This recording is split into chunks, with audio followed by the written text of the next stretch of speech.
আজ ছিল শ্রাবণের দ্বিতীয় সোমবার। শ্রাবণের প্রত্যেকটা সোমবারই আমি বাবার মাথায় জল ঢালবো এই স্থির করে নিয়েছি। প্রথম সোমবারেও ঢেলেছি, আজকে ছিল দ্বিতীয় সোমবার, আজকেও করলাম।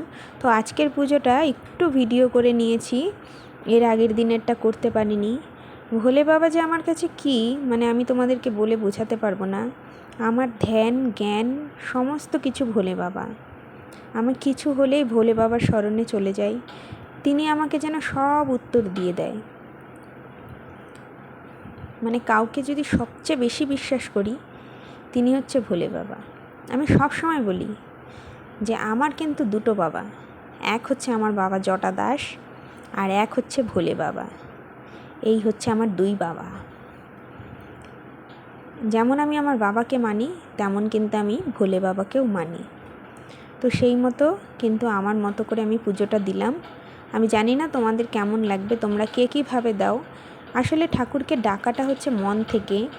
পুজো টুজো সেসব বাদ দাও, যে যেই ঠাকুরকে পছন্দ করে ভালোবাসে, সবাইকে যে একই ঠাকুরকে পছন্দ করতে হবে, একই ঠাকুরকে ভালোবাসবে, এরকম কিন্তু কোনো ব্যাপার নেই। এক একজনের এক একজনকে ভালো লাগে, যাকে ডাকবা একজনকে ডাকলেই হলো। ঠাকুর কিন্তু একই। তো কীভাবে পুজো দিলাম তোমরা দেখলা। মানে প্রথমে বাবাকে ঘি দিয়ে স্নান করালাম, তারপর মধু দিলাম, তারপর দই দিয়ে তারপর কিন্তু দুধ দিলাম, দিয়ে তারপর গঙ্গা জল দিয়ে স্নান করালাম। করিয়ে সেখান থেকে উঠিয়ে আবার একটু পঞ্চামৃত তৈরি করে নিয়েছিলাম, সেটাও কিন্তু বাবার মাথায় ঢেলে দিলাম। এই দেখো আকন্দের মালা দিয়ে দিয়েছি, ধূত্র ফুল ধূত্র ফল দিয়ে দিয়েছি, বেলপাতা, তারপর দেখো অখণ্ড আতপ চাল, চাল যেন একদম ভাঙা না থাকে, খুব ভালো করে বেছে নিতে হবে, সেই অখণ্ড আতপ চাল দিয়ে দিয়েছি। বাবার জন্য অল্প প্রসাদ সাজিয়েছি, সমস্তটাই করেছি। এটা আমার মতো করে করলাম। তোমাদের কেমন লাগলো তা অবশ্যই তোমরা কমেন্ট করে জানাবে।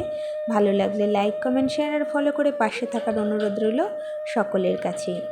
তো তোমরা কেমন করে পুজো করলে সেটাও আমাকে জানাবে। আমার পুজোটা তোমাদের কেমন লাগলো সেটাও কিন্তু তোমরা জানাবে। এই ভোলে বাবা যদি আমাদের পাশে থাকে তাহলে কিন্তু আমাদের আর কোনো চিন্তা নেই। জয় ভোলে বাবার জয়। তোমরা সবাই একবার আমার সাথে বলো, জয় ভোলে বাবার জয়।